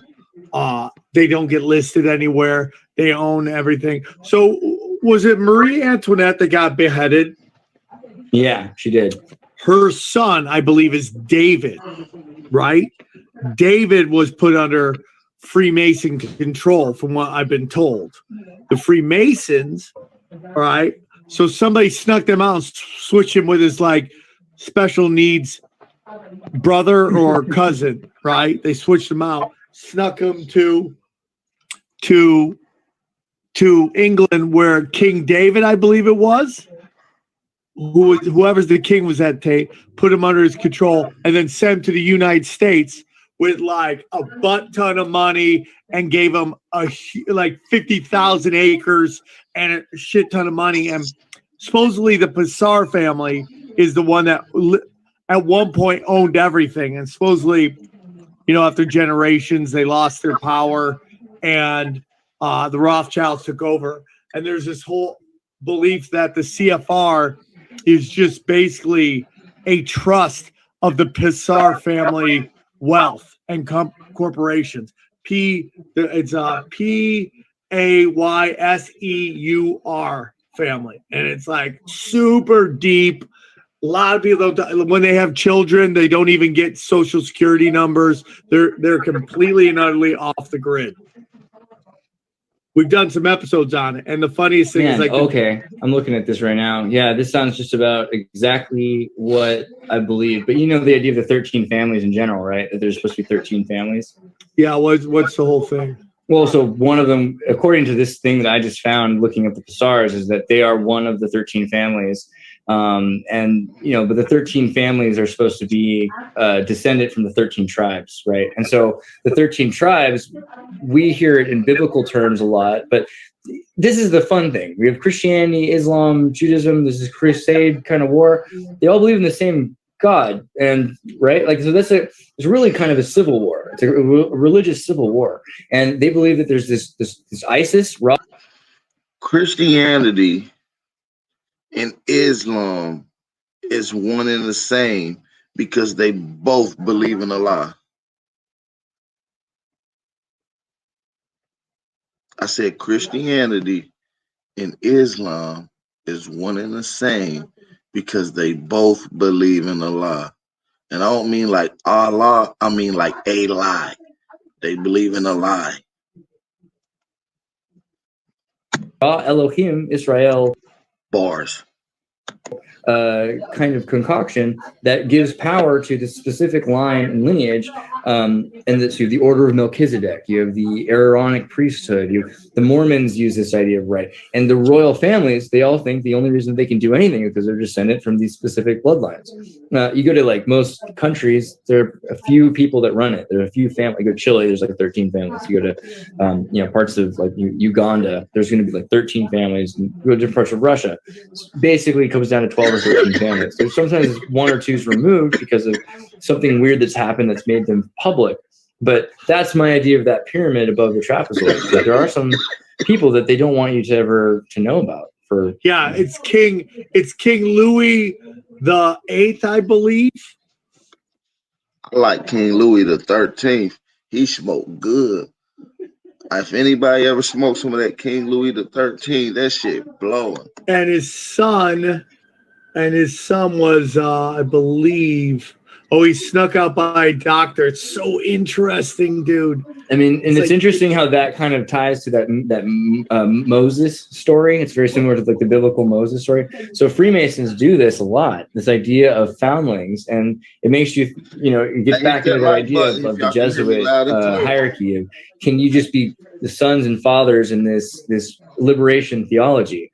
If you get rid of all of this nepotism, that you believe that your kid's going to be great, because often they aren't, right? And Catherine the Great's a great example. Every 13 colonies, 13 bloodlines, 13 stripes on the American flag, 13 cardinal points. What else we got that's in 13? The tribes you got in 13. You got the damn, what else coming 13? What else coming 13? What else coming 13? I forget shit. Her husband Peter was insane for the same reason that her child was, because they take the baby away from the royals because they don't want the royals to breastfeed or anything, and the kids go crazy. So the royals were, in the worst of states. Meanwhile, the Freemasons were raising their kids. So any love that they got were from Freemasons, and so they were realizing, well, what does it matter if your bloodline is? We just need to keep this order, this bureaucracy. Let's install somebody into that bureaucracy and let's raise someone else. I mean, that happened a lot, and we see the results. It's unbelievable, dude. It's like nobody knows who runs anything. The whole thing is just pure chaos. Pure chaos. Well, I mean, again, if it's only so many families, then it's probably easy to find out the families to an extent. but it's not that they're running it. It's maybe they're dictating it. Like the queen probably wants to ride on jet skis more than she wants to have run the parliament. So that's why owning a democracy makes a lot of sense. Owning a socialist democracy, because you're above it, but the thing itself can maintain itself and it can, deal with potholes in its own system. So this is why like these kinds of regulated democratic features of government are instilled by the elite and the dictators. It's not that they care about you, or it's not that they don't, because they do. Hey, drop some fire emojis in the chat, y'all. You know what I mean? Looking kind of light on the lights, though. You know what I mean? We like 155, but we like 180 strong. Shout out to all my cousins, 180 in here. High vibes and blessings. Welcome. It's the Wake and Bake Show. You know what I'm saying? We're gonna get to some more shit here in a minute. Probably fool around, maybe even drop the chat. Drop a link in the chat. Shout out to Kevin Glover, right, for the Cash App donation. Appreciate you, brother. I appreciate you. Hey, don't let Kevin Glover be the only person to support the channel today, y'all. Make sure I hit that like button, bang that like button, thumb up the video, and share this on all your social media outlets. He said for shining the light so we can see. Much love, brother. Much love to you too, brother Kevin Glover. You already know, man. We're gonna keep this thing rocking. I appreciate you for tapping in. Let's continue this thing out, man. Much love to everybody. Let's keep this thing going. Let's go. Do care about you because you're their property. So they want to make sure that their property is well maintained. So crazy. So if you had to go right now, what are your top 5 pieces of evidence for Tartaria as we wrap it up?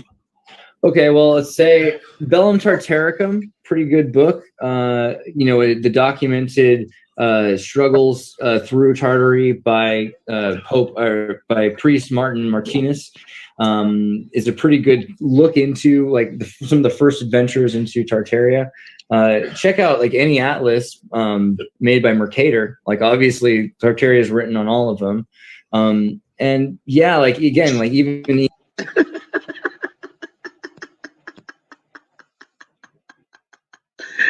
Lady Lynn, you had a pocket, G. I told you he be tweaking.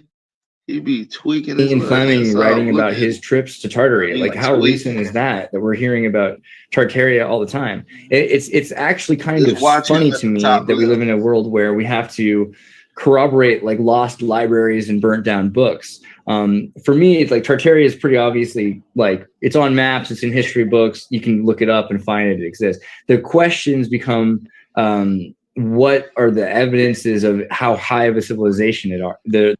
I'm on the floor. Just keep watching it, y'all. I'm on the floor. There was. And so Star Forts, I think, is the second one because you see all of these city-states, autonomous city-states all over the world that are unique, but they're all like each other. So it infers that there was a culture, a uniform culture that made these things, even though we're told that each one of these uniform things were made by different cultures. It's more likely that they were one. And, in terms of linguistic evidence, everybody else still than a motherfucker. I'm talking about everybody else still. Dude talking with his hands. Everybody else just still. This nigga tweaking. I told you he got a permanent tweak. He gonna do this forever. Even in church. Damn, I'm on the floor. You look at Japan, you look at the word, for instance, Osama in Japan. Like Osama in Arabic, it's like Osama bin Laden, right? Osama means lion in Arabic, I think, and then it means emperor in Japanese. I think that's right. It's one of the. It also means sun in another language. So you start to find that the same word has been used, and the symbol on these shields is a lion in front of a sun, it's the king's shield. And it's like, so there's these phonetic iconoclastic issues where someone can't read something. The only thing they have is the image associated with it. So then you have all the symbolism, and you go to places like Indonesia and you look at all of these temples. You look at Formosa, which is Taiwan, and you see the architecture. So the architecture reaches the third thing. And you start to see the brick buildings that are relating this thing. And they're not just teepees. They have like really serious architecture in Hungary. And, so there's that. And I'd say the fourth thing would probably be the trade relationships that they've set up that have lasted to this day. So the oldest rune we have is older than the Scandinavian runes, older than the Semitic texts, older than the Phoenician tiger tablets, older than the cuneiform Sumerian tablets, which for a long time we thought the Sumerian tablets were the oldest. The oldest thing. Hold on, there's something older than the Sumerian tablets. Oh yeah, for sure. It's called the Tartarian tablet, and if you can Google it if you want. It's actually pretty cute. It's a little picture. It's a little circle, and it has it looks like a Pokemon thing basically. What it is you've got two sides of a coin that it's made in clay that show agriculture on one side and animals on the other side, and for what my hypothesis, and I think it's pretty decent from what we've just looked at other. I think he's about to pull up the screen share so you can see it. There you go. So that's circular one. Snaps! And we found a number of these, but what we understand about the Volga state in Bulgarian, it's like 7,000-year-old language that we can kind of use for whatever we're looking at prehistory, because prehistory is anything before written or before we can decipher. So in this prehistoric point, what we have is this, it looks like futures trading. So futures trading is where you're predicting how much you're going to have and how much someone else is going to have, and you're trading. This is saying, I think you're going to have this much agriculture. We looked at the way that farmers do this today, or at least have done this for hundreds of years and thousands of years, is you go to the fruit of a tree. You see one tree. This is a field of trees. One tree, you measure how many branches it has. You measure how long one of the branches are, and you can use Mendelbrot living mathematical fractal, patterns. Or if you're just a smart farmer guy, you figure out how big the likelihood of the fruit will be on the next year's blossom. How many trees there's going to be in the whole field based on that one tree, and how many fruit there will be on each one of those trees. So he said, I'm going to maybe give 1,000 apples on this side, and next year for you're probably going to have a quarter of all your goats, maybe. And I assume a quarter of your goats will be maybe like 250 goats or something. And so you can see how they've done this, and it kind of arranges a trade. So it's another interesting thing about Tartaria is it's not just this warring place. Everyone's like, oh, the Khazarians in war.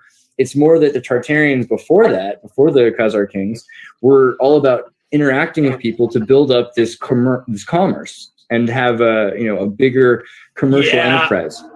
The light versus dark. Okay, Final question. And Johnny, can you? He said, final question. He ready to get the fuck out of here. He didn't already text this dope man. I seen him texting. Can you just pause for 1 second? I have to use the bathroom and then I want to end it. Hold on. No, he not about to end it and use the bathroom, G. He not about to use the bathroom, G. He about to go smoke some dope. Hit a line. And have a bigger commercial enterprise. The light versus dark.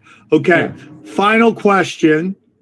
And Johnny, can you just pause for 1 second? I have to use the bathroom and then I want to end it. Hold on. All right, our final question before we end this great episode. You crushed it. Earth flat, Earth is round. Which one do you believe? Yes. Yeah. I agree with that. That's the perfect answer. I think it's whatever you wanted to believe. That is our realm. What do you think we're living in? A realm? You like David Weiss, right? Yeah. Okay, so David's cool, and I do the same. I noticed he does the mint bags. He has the menthol bags, like the burlap sacks. We do that all the time, the Tartarian bags. A guy who we work with who does kind of this thing on biological Earth theory, I think is really interesting because you start to see heart stones. You might want to look into Stellium-7. Hold on. You're saying you think the Earth is alive? Yeah. I mean, that's pretty common theory these days. Are we cancer? Well, we're liposuctioning the Earth. I don't mean to say that that's like good or bad, but it definitely has consequences. Probably we're not living in full on harmony. We could probably do a little better. I'm not saying we have, to hate humanity. It's not like it shouldn't be a war between the two is the problem. But yeah, feedback loops exist, man. And we could easily, there's a lake in Russia that's turned into a dry desert because we just diverted 10% of the water to it. I mean, over a period of time, it stops raining in the right spot, it just disappears. So we should be careful about our environment. But yeah, the idea that microbiology is interwound with consciousness goes way back, right? Like, before Thomas Aquinas. But Teilhard Chardin is like probably the greatest philosopher of all time ever, and he's a Jesuit priest.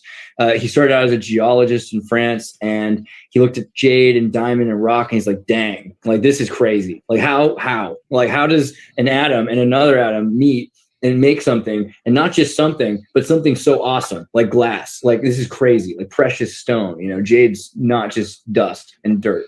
So he got really into physics and really into this idea that the noosphere, this mind sphere. So there's geology, geosphere becomes biosphere, becomes noosphere. And so life kind of is, and we see the same patterns in geology that we then see in biology. And, so you see a rock that has the exact same shapes that a heart looks like, because you have inside of it certain kinds of sea creatures. They're arranged around each other. And the siphonophoric jellyfish is like 1,000 or 2,000 different kinds of jellyfish that live together in a single organism. Some of them are digesting, and some of them are the eyes. But it destroys the idea of what an individual is, because it couldn't exist by itself. It has to exist as a unit. So yeah, life, I think, is when people he ain't paying attention. He's trying to get his little line together. To say that the world was flat and on the back of a turtle and everything else. Kind of like any other thing, there's definitely truth. There's a seed of truth in everything, and it's worth looking into. But yeah, I mean, I respect the research, and so I say, like, look into Stellium 7 and look into what they're doing, because they're doing really important empirical observations. But for me, electric universe, holographic universe, more important than anything else. And the idea of a universe to me also is this thing that we're not just on Earth, we're everywhere all the time at once, not just because of quantum entanglement, but basically, yeah, because we're entangled on this level that's holographically compressed, and we're experiencing it as radio waves from every time it refracts. So it's, you can call that flat if you want. That's fine. I love it. Any other questions, guys? Nope. No, he ready to Well, knock like man, a motherfucker. Andreas, you came, you saw, you kicked a whole lot of ass. You're making a run for the empty spot on the Mount Rushmore. We're gonna have to have you back on a couple other ones. But man, you want to get it going. You talk Khazarians, you talk Taria, you talk Black nobility. You're just checking off all of Daddy's favorites. This is like my Christmas gift. Oh, I love you, man. Yeah, this is great. Talks all day. So, do me a favor. Can you tell our listeners where they can find you? Well, yeah. So another thing, right? Last time we talked, I had this, thousands of members Discord server that existed for years, and then it got deleted my birthday, the night after. Welcome. You're welcome. Totally. Yeah. No, it's but. Well, he said, "You're welcome. Hurry up, leave." It really is awesome, because here's the other thing. They tried to say they didn't have to give us back our data and all this other stuff, which in the European Union, they legally do, which is why Facebook and Google have your information privacy thing. So yesterday, the OVH servers burned down in France. We're talking about 3.6 million websites, which will never be recovered online. It's the biggest scandal in news. Like, it's crazy. We're talking like if Amazon servers were burned or something, it's huge. This is like the biggest deal, and we're not hearing about it just because. Yeah, so you got to look into the OVH server problem. But to answer your question about where you can find us, now because of that, we have a perma-web alternative. And I think everybody needs to come to this now. Like, this is the only way in the future you're going to be able to have any information not get deleted. We're in the burning of the books time. This is the Bildenstorm. So go to the Exertus. You can go to tartarynova.com. is a great way, or exertus.com, and you can find your way to the Exertus matrix. Enter our matrix. And the matrix is the new platform we're using that's defeating the Discord, defeating the Zuck. And yeah, through the Tartary, through the Exertus, and through tartarynova.com. Exertus. Yeah, like that's how you get to the research. But make sure you switch as soon as possible. Like, the more important than anything else, get off Facebook and Google and Instagram. get onto Minds, get onto Odyssey Library. You know, you can find us on Library and Odyssey. Listen, stay on Instagram for the twerking videos, but get off for everything else. You can get twerking videos from free software locations these days. Okay, that's true. That's true. Okay.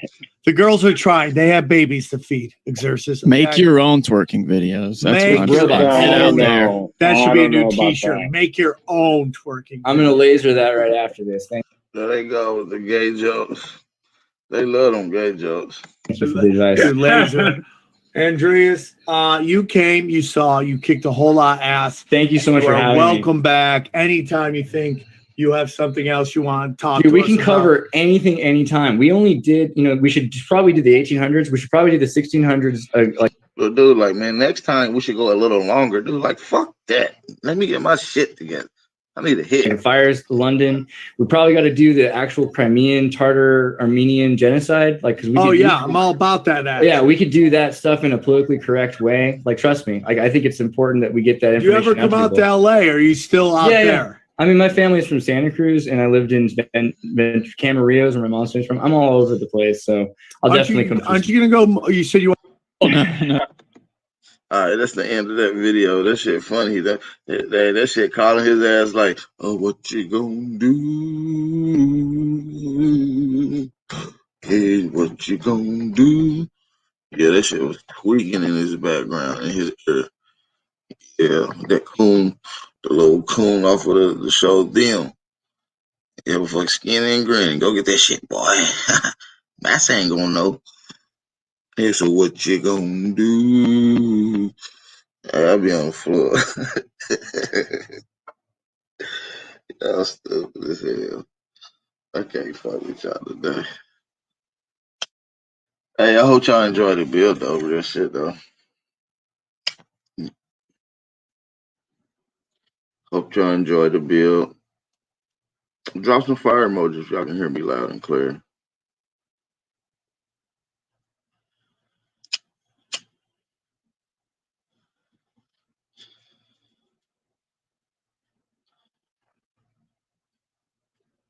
I'll probably do a build later on, probably get with the brother Truth. We'll probably bust out on some shit.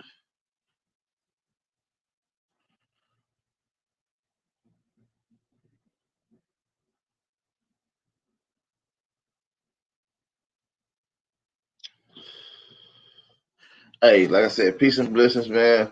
Much love to everybody. I'm glad everybody tapped in for the Wake and Bake show. I've been live for about an hour and 30 minutes. Maybe I can drop the link and build for about 30 minutes before I get out of here, because I got to take care of a few things. But I definitely build with some of the cousins that might want to pop in. I get that opportunity.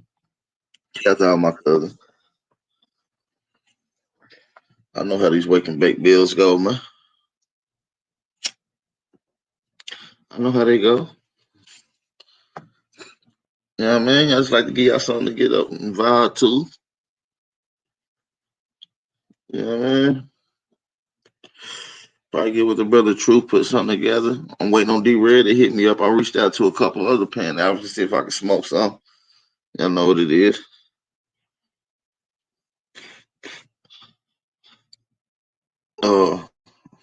I even reached out to this little weird dude named Chief X.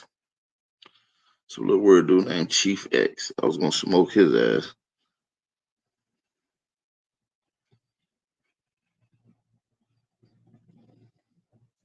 I just dropped the link for the cuzos. You didn't see the link, Jack? You didn't see the link? I'm gonna drop it 2 more times. I'm gonna drop it 1 more time. That's it. Hey, the link out there.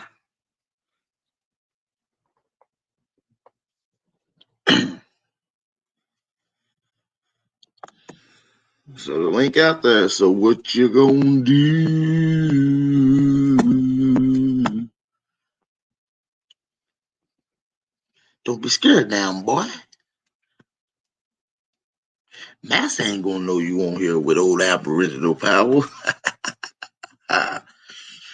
Yo, this shit funny, man. If I throw a van, I gotta bring the coon out. Gotta bring a coon out. just for you niggas. That's gonna be, cause I know it's gonna be some fun with the car. So they gonna be feeling right at home.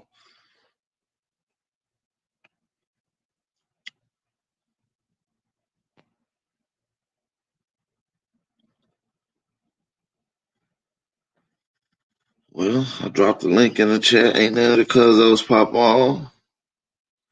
Ain't none of the cuzos popped on. So let me get the fuck out of here. Well, we got one of the Oh, I came on at the end.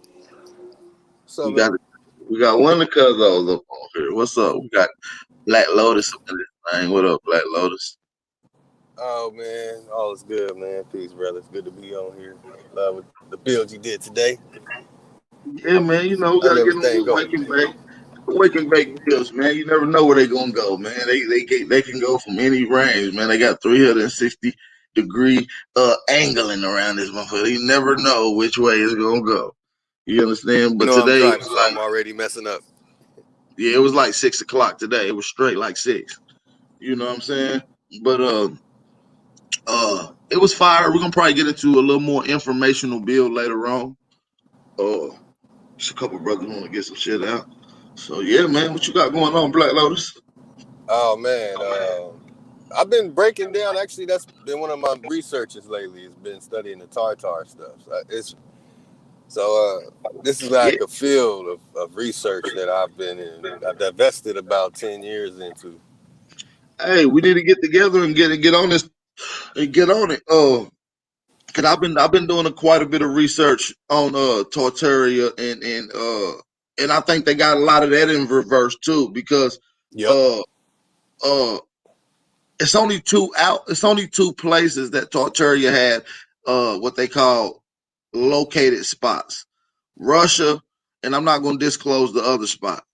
But because it's gonna get into some more of my bills later on, but it's gonna show a significant connection.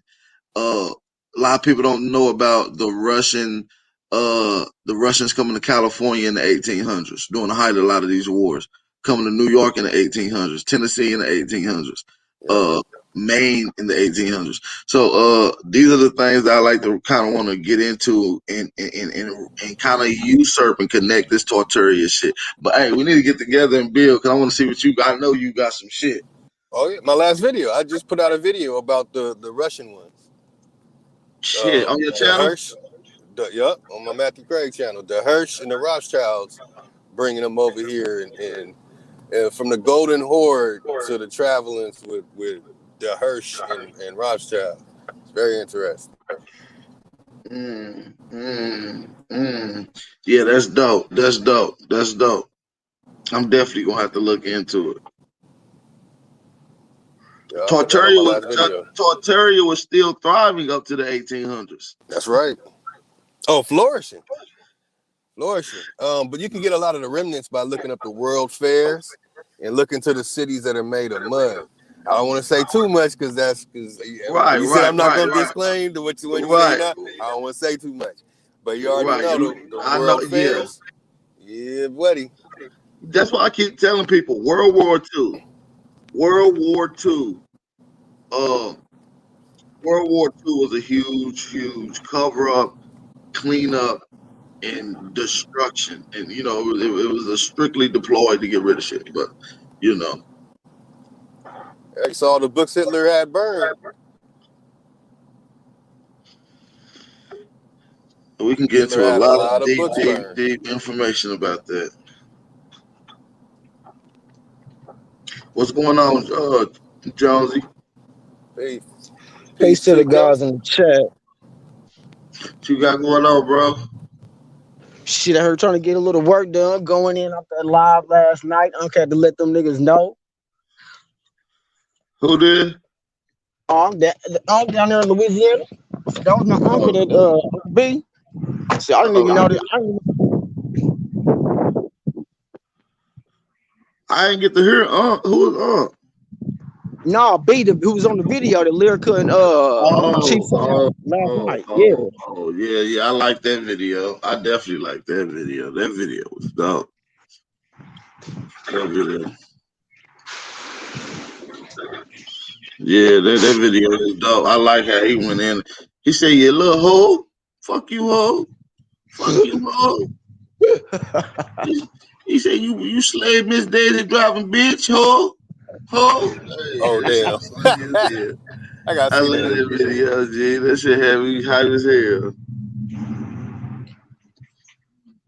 I need that, man. I need to crop some little memes out of that one. I need that. Yeah, real shit, real shit. Hey, yeah, post a link to your channel, Matthew Craig. People want to check out the video, man. When you get a chance, post the link in the chat. All right, I'll do that right now. Hell yeah. I think it's called Matthew Craig.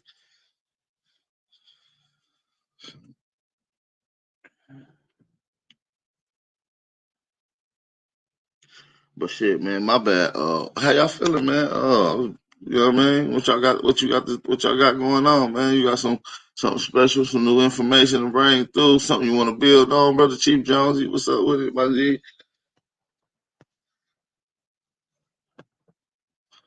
Shit, I ain't had nothing specific, family. That's what's up. I'm up getting off of a good one listening to that video. But it's funny how they don't never want to bring when it start getting close to bringing the stuff down to what the color of the people are, how they just say, oh, we're all the same, and they try to generalize the shit because they know if you was up in the Vatican, nigga, you seen some Black Marys, you seen some straight nigga figures, nigga statues, and it ain't gonna be no, you know what I'm saying, ambiguity about it. That's what be fucking me up about them. And you can tell the look on their face, they really don't want to be saying what they're saying. Right. Shout out to the OG Sir on that one in the chat. Yeah, and earlier in the video they was talking about African descent and being black, and the Confederates was not white people, it was Indians, like Toucan some, and that nigga was going in on the early version. You gotta go catch the build out from yesterday. It was fire. But that was just the end of it. You feel me? That was just the playoff for the rest of what was left of it. I really want to go in. I can go in on the Jesuits, which is one of the first acts from to enslave our people here, starting around 1213 with the Vatican Act, Slave Act, the Act of Conquest. They came down to South America. Everybody know. During this particular time, they had gathered up a couple of the sellout Aztec and Inca during this particular time. Help them build that main station that they got down there in South America. I think it's in right outside of Brazil, if I'm not mistaken. I think it's called Lapa Pulueza. I'm probably not pronouncing that Spanish shit right, but Lapa Pulueza, something like that. Which is one of the main sites. They found a lot of evidence. A lot of shit, man. The Jesuits, it's a lot of information on the Jesuit monks that came over here, took a lot of the recorded data and records that they had. And the early Jesuits took shit and left. They was coming over here peaceful, you know what I'm saying? Asking, can they, trying to learn the languages. And these monks was taking a lot of our shit back and rewriting that shit. That's why they tell you that the Jesuits had a single hand and rewriting history, and played into us having the Gregorian calendar. That was a Buddhist monk. That was a Jesuit monk who created that motherfucking calendar. So when you look at it directly, they simply hid things on history, because all that shit that you started to hear about, there's really no record of what was going on during that particular time, unless you got it documented by the Mayans or the people that was in this motherfucking landmass, that they got documented. Miro, Steles, codexes. The shit that they got on record didn't happen till after the 1500s. So what I'm telling you is most of the recorded history that you got and that we know of simply comes after the 1500s. So, they simply added on maybe 500, possibly even 1,000 years to the calendar today. You feel me? Or just added on time, history, events, 1,000 years worth of events that didn't never happen in the course of 1,000 years. That happened in the span of maybe 2 to 3, maybe 4 to 500 years. from Jesus Christ being born to his ass dying, all the way up to all that shit, all happened within 250 to 500 years at max, according to Man, the you gotta look up shit that I Antonio got. Flamenco, man. You gotta look. Yeah, Antonio Flamenco, They right? He got. brought out a lot. He raised the eyebrow on a lot of that shit with the book Phantom Timeline. Yep. Yeah, buddy. I got some of that on. Oh no, they took my channel down when I put that on my other channel. If I could put them back up. I might have to send them to you. I have a yeah, couple of you videos of should. this I got a breakdown. couple of them too. I like his information, man. I'm really getting into it. It's dope. Yeah, that's just mind blowing too, man. I was like, oh, wait. So 1,000 years ago, Jesus? Like, what the hell's going on here, man? Then you look it up outside of what his research, man, and do your own. It's mind blowing because some of the stuff I did look into, like with the Gregorian calendar, the person that did it for Pope Gregory, that was a brother, and he was heavy into that, preserving that Catholic culture and making sure they rule the world type shit. He was into that shit. The person who did it, and Pope Gregory and all them other, call them pieces of shit because they really were. You know what I'm saying? Yeah, Excuse my language. all them nigga popes. Pope Yep. Benedict the They were the first. worst. They were the worst, All man. them. Yeah, absolutely. Man, loving the build, though. Loving the Nah, build, this man. bill was Can't fire, wait to man. start digging into this stuff, man. Because this is going to really open it up and explains a lot of the missing stuff to what was going on over here. Because you're going to find that a lot of them were coming over here. I mean, when I looked into the first Fellows of the Royal Society, and then I'll go even further back and look into John D. I mentioned him last time I was on here with you. John D., that they came to America. Like, what's up with this? All of them going to America to get some type of rights and knowledge and to get the world history. And why is it always going to America to get it? You're going to find that from the 1400s to now. All of them. I got a book. I can bust out all the names. Like, what?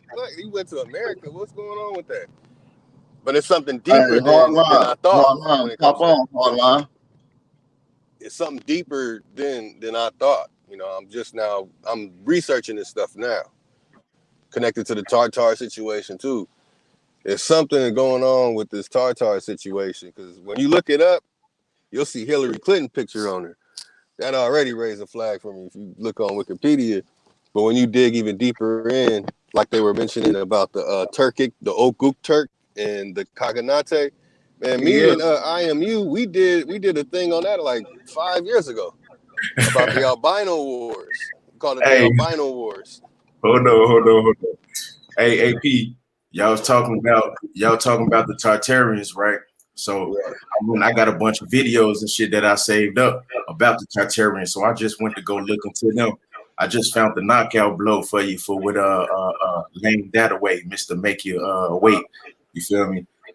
I'm gonna post this in the You gonna post it in the private chat? Yeah, just go to the first comment.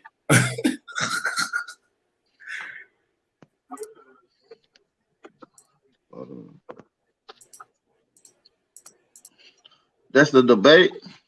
Hey, look, that's the Empresses was talking about. This what they was talking about last night. But this the proof right here that he was swiping y'all shit. He actually giving y'all props in the comment. The very first comment you see. On which one? 2 years ago. Yep. I don't see it though.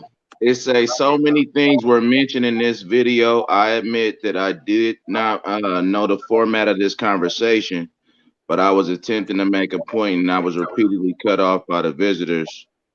So again, attempted to get my points across. A1 was also getting cut off multiple times, as you can hear throughout the video, but he still did a great job with presenting the harsh truth regardless. Thank you, A1 and AP, for having me on, brothers. I feel as though since the visitors had no idea about the information presented to them, that they lost their cool once they realized that they were actually learning something valuable instead. even though this entire ordeal could have been done a lot better due to things getting out of hand, points were still in fact made that did, however, make a huge impact. Basically, the motherfucker saying, thank y'all.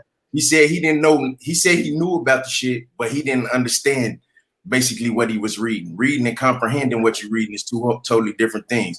And y'all basically broke it down to him in a way that he could understand, and he giving y'all props in the shit. And that was 2 years ago. So what the Empresses was talking about last night about how he been dick riding and swiping y'all shit and remixing it. Remix. He been doing that shit right there. You feel me? Yeah, that's crazy. Yeah, I forgot about this shit, man. You know, we did so many bills, man. Nigga be forgetting, man. I ain't gonna lie to you, G. I already know. I just thought that was fun. I got to pop that shit up right now while y'all was talking. Nah, that's dope. Real shit. Somebody said that nigga caught. Y'all funny as hell. We getting caught up. Man, you know, I don't be worried about nobody, man. We do our thing over here, man. Shout out to my cousins and everybody else that rock out, though. You feel me? But, yeah, man, we got some deals we gonna put together, man. Might even get Hardline Boss up in here on one of these things. You feel me? I was sitting inside the chat, like how people be digging into this Jesus and to how he plays into like any type of historical real context. You got to look up who Ptolemy Soter is. And see, once you look up into Ptolemy Soter, then you find out he went to Memphis to be made a god because wouldn't nobody else make him when he started killing off hella people. And when he went to Memphis, they made him into a god named Serapis. Serapis he was the god. Well, I want to say he had like a mug or something like that on top of his head, which eventually became a halo, which eventually became Jesus with the halo on his head. Time. That's crazy. So the original Jesus is Serapis, but they don't talk about that. And Serapis follows Satanism. Mm-hmm. What I was going to say also, Ptolemy Soter is one of the, I want to say 12 generals or 10 generals, however, of Alexander the Great, they say. When he died, he broke up Egypt and the rest of his kingdom, and he gave it to so many people. And Ptolemy Soter was one of them.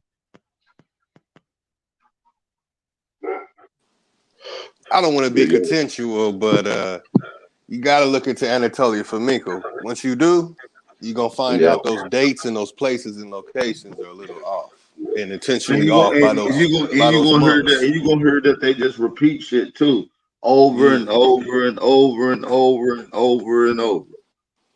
Fact. So I wouldn't be surprised if they got a different type of god that's similar to Serapis, with it coming from a general and a different story and everything. Yeah, right before you came on, I just mentioned it about. I can give you the exact names. I have to pull up my stuff, but yeah, it happens every 1,000 years. Every 1,000 years. The last one was like what 10? Was it the 11th century? And that Anatolia Flamenco work, he's the Jesus Christ character with all that. That also happened in the 11th century. So yeah, Jesus, his story plays with hella different people.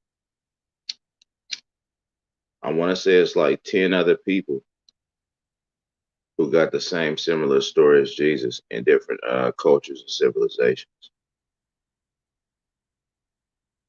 And they even talked about that, I want to say, on the History Channel. Even went out asking people like, did you know Jesus' story was exactly like this God and this person and yada yada yada. And he rose similar to like Osiris and yada yada yada. So yeah, it's just the same flip twist all over. It really is. Just like in the Matrix. Remember in the Matrix at the end, bro told him, you think this your first time trying to be set free, but this really like your 5th time doing this over again. So it could be like a similar situation. Right. Yeah, that's why the Merovingians said your predecessors couldn't be you out. You ain't gonna do it either. He let us know like you ain't it. I'm going to skimp you too.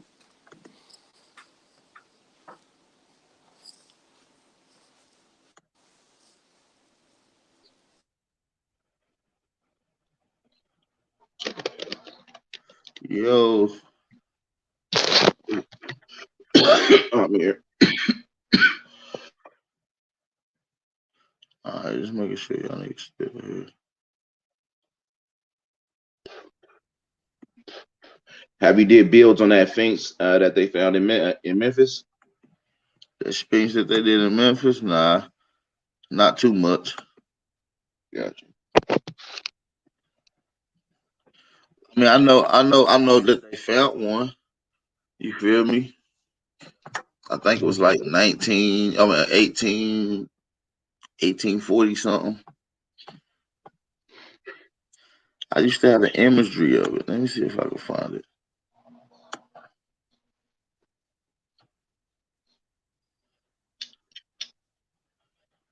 I don't think I got it on this one. I'll put that bitch up sometime. But shit, man, yeah, you know, it's a lot of shit going on in America that the people don't want to talk about. We got shit going back millions of years for real. Yeah, they even got more that damn that what's that Stonehenge? They got more Stonehenge type artifacts in those little ass houses. You seen those like little ass houses? They try to say it's like Scottish or something like that. Right. The Scottish houses. Yep, they even got more of those here than up over there. But what I don't get is this: how we all got similar star forts here and up over there. It's just more up over here. I love it. Hey, brother. Hey, I've been doing a study on those starports. What in the hell is going on with these starports? It's cymatics. Cymatics. Instead of you demonstrating and showing cymatics through water or sand, and under that vibration, they understood it in totality to the point they constructed structures to show the cymatic frequency that was coming from that particular spot. And certain cymatic frequencies produces certain effects. Some healing, some different, some transparent, some of it ultra spiritual. You know, they had different effects. So and they come with different symbols, and each symbol let you know what this particular cymatic or vibrational spot does. And that's what our ancestors was tapping into, brother. Cymatics. That's right. That's what I'm talking about. Now I don't understand. There's some parts I don't understand about it, the odd locations of it, but that's one of the things I have come across about the starports. Big Aboriginal power, dropping them for them. I love I it. be wanting to ask regular ass questions like when I read a little bit of that Saga America about Fairy Fell, whatever, right? And he talked about the Scandinavian Vikings coming over, and they came over to Canada, and then he showed proof of that or whatever, and then they allegedly, not even allegedly, because he showed it's a place in Canada where they had a settlement. What they saying with Algonquians up there, right? My whole thing is this: how did they communicate? How did they talk? How did they ever come up with an agreement to say y'all was good or not to get a settlement? Because this is first contact. Y'all claiming y'all never seen these people, never met them. You feel me? So I know how it is in Cali going to somebody else's hood that you ain't never been into. You feel me? So imagine going from one side of the world to the other side that you've never been in, meet somebody, and then y'all just start talking. And then y'all got a settlement. You feel me? Make some sense out of this shit. How did they speak? How did they do that? Keep it 100. Yeah, that's a good question though. You feel me? Because these people are supposedly Moors who we've never met. You feel me? So Right. somewhere along the line, is there an ancient language that everybody knew? You know, I don't know. Cause y'all ain't, you feel me? Ain't nobody answering these questions. Paleo They just be like, hey, Hebrew. what you said they spoke Hebrew? Paleo Hebrew. Paleo Hebrew. I can see it because I've seen people say that Paleo Hebrew is the oldest language. Yeah, I got a book called Hebrew Language and Indian Language. Yep. It's basically the Mormons just showed that Paleo Hebrew goes back to the Mayan language or some shit.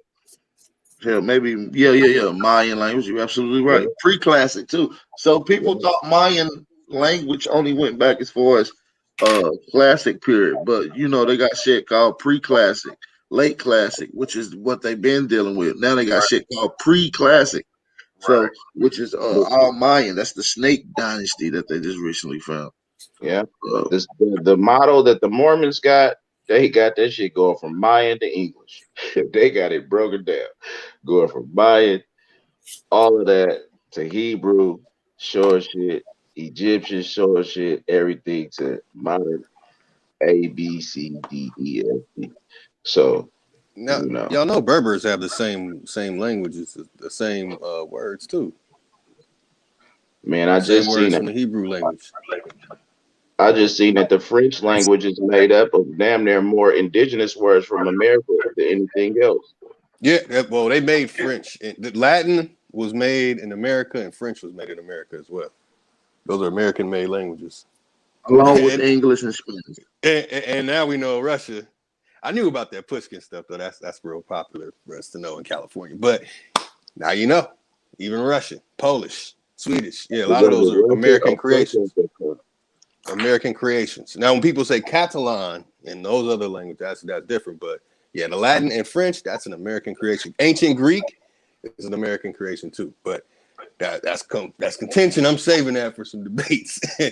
That the Greek language, the one they call ancient, is not really ancient. They made that shit in America. And those stories. They made that shit here. Look, I was seeing on old maps in a place in Georgia that's called Lacedaemon. Now I don't know about y'all, but I watch old school Medicine Man still from time to time, and he did a build on Rome in the book 300 that was written, like the real book 300 that was written, and showing you they didn't show the people how the man drew them because he drew them being dreadheads and all types of stuff, and he drew them having this shield that had an L on there, and he showed that the L stood for Lacedaemon. So I was like, hold on. They keep talking about Rome, but they don't speak on Lacedaemon. And he's saying that the real Romans is from Lacedaemon. So it might explain why we got a lot of Roman architecture in certain places out here.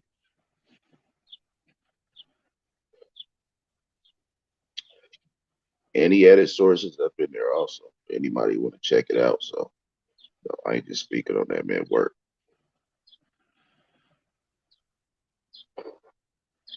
My bad, y'all. I was in here reading this source out. Somebody just saying. It's like a nice birds tweaking, chirping, sound good. And the hell of wildlife. I done had a damn hawk fly in my house before. But shit, man, I guess I'm about to get ready to get out of here, man. Yeah, that's what I was about to say. Hey, Big Aboriginal Power, man, before you go, look into the Society for the Diffusion of Useful Knowledge.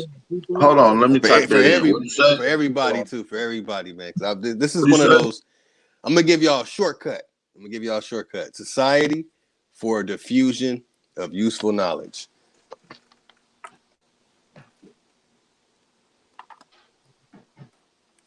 Them and the Alliance Israelite University, that's a shortcut to get into like a lot of this information about people being in places and stories coming from certain people and you know who really translated it to now. You'll bust it all out. And the compulsory education system of America was created by the Society of Diffusion for Useful Knowledge. Right.